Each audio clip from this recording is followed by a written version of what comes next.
Out chilling on your front lawn, there's a tornado watch, and all of a sudden, dark clouds roll in.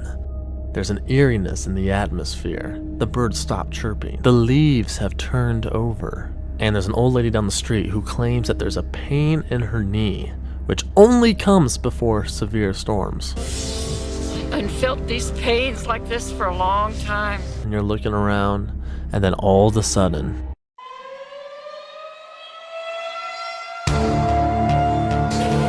what is that? Here we go again. the tornado siren sound. And it's just straight up terrifying. These things sound creepy and scary as heck, but they sound scary for a reason. They serve an important role in warning you of an impending danger, such as a tornado or an atomic bomb.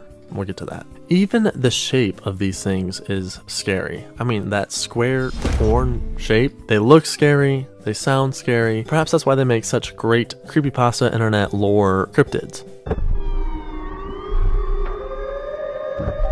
Some people absolutely love sirens.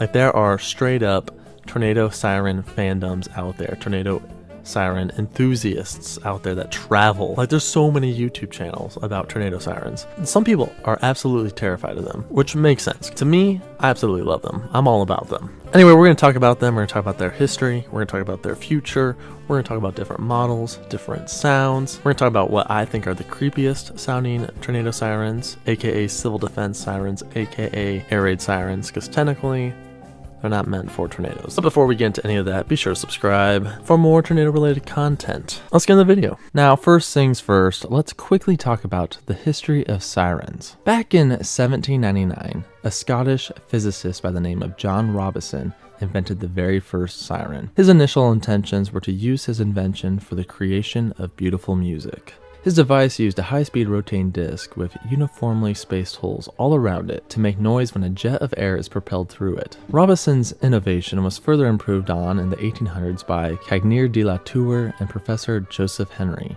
Here's an example of what Cagnier de la Tour siren sounded like.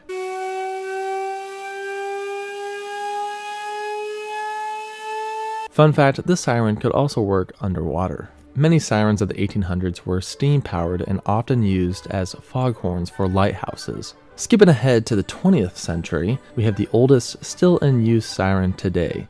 That is the Federal Signal Model 2. Another notable US siren during the 1930s was the DCOT siren. A lot of these sirens were used for fires, for other ways to get the public's attention, but at the dawn of World War II, their use would become a little more sinister. In September 1939, London experienced its first air raid siren alert, and during World War II, the use of air raid sirens would become standard.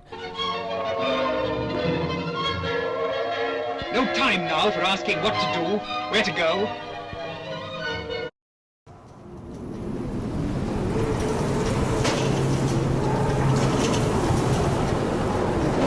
But for this video, we want to skip to post-World War II sirens, specifically looking at the US with the Civil Defense Act. After World War II, the subject of civil defense received little attention. That is until 1949, the year the Soviet Union tested its first atomic weapon.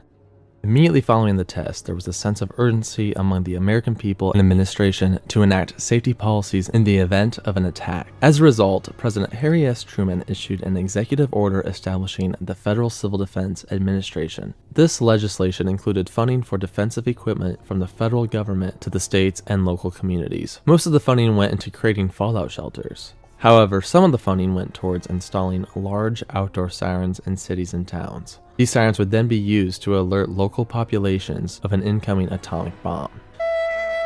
And if you hear it, as you drive in your auto, as you sit in your office, or work at your bench, wherever you are, what will you do? Of course, this channel is about tornadoes, not about nuclear bombs. So why are we talking about nuclear bombs? Well, it was these sirens that were put into place that have become the modern tornado sirens of today. I mean, obviously they've updated some sirens, but the original tornado sirens were all federal civil defense sirens. Okay, but when did they start using sirens with tornado warnings? Well, let's talk about the history of tornado warnings real quick. During the 1880s, Sergeant John P. Finley of the U.S. Signal Corps conducted studies on tornadoes and the circumstances surrounding them. Using his observations, Finley started issuing tornado alerts for long periods of time over a wide geographic area, very comparable to the tornado watches we have today. Edward S. Holden created a short-term local tornado warning system based on Finley's research. This idea consisted of telegraph wires around the southwest corner of a town that would snap in strong winds. Alarm bells and a cannon would then automatically sound in the town in the event of a damaged telegraph circuit, which would be terrifying and cool.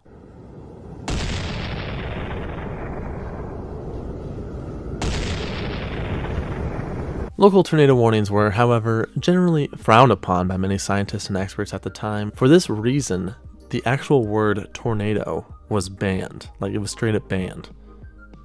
That is until the government began to start worrying about expensive military equipment on military bases located within tornado-prone areas. The first official tornado warning occurred in 1948 at Tinker Air Force Base. The first tornado warning was conducted by Major Ernst Fallbush and Captain Robert Miller. A tornado watch was issued at 1450 Central Standard Time and included a warning for Tinker Air Force Base between 1600 and 1800 Central Standard Time. This prompted the base to implement a tornado strategy for damage mitigation and employee safety.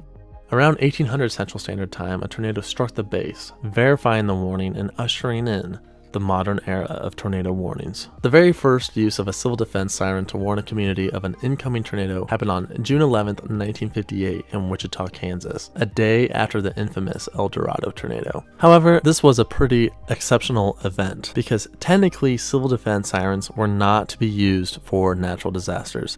They're meant strictly for nuclear bombs. The fact that Wichita used those, I'm glad they did. Alright, I'm glad they did, but they probably weren't allowed to do so. This means that almost all of the tornado warnings throughout the 50s and the 60s had no tornado sirens to accompany them. That would all change in the 70s when President Richard Nixon's term saw a number of notable natural disasters, specifically Hurricane Camille in 1969. And this led the government to permit dual use of sirens for both atomic attacks and natural disasters. Okay, so what are the different tones, models, and types of sirens? So you have two basic siren designs. You have the electromechanical, aka classic siren design, which has a chopper that spins super fast from an electric motor, which sucks in air through little holes. Then you have electronic sirens that are literally like electric speakers, like that you have in stadiums and places like that.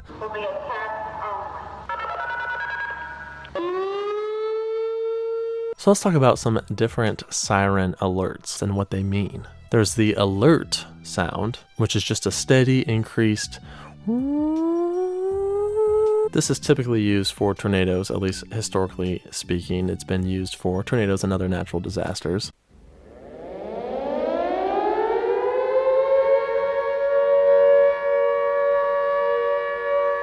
And then there's the attack tone, which is, it goes up and down, back and forth. It sounds a little bit like this.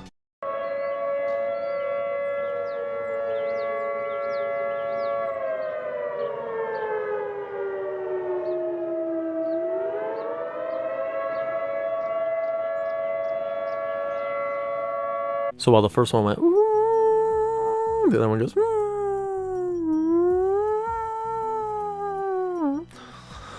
in a rare instance, there's a high-low sound, which is sometimes used for fires, but can be used for other purposes. Sounds like this.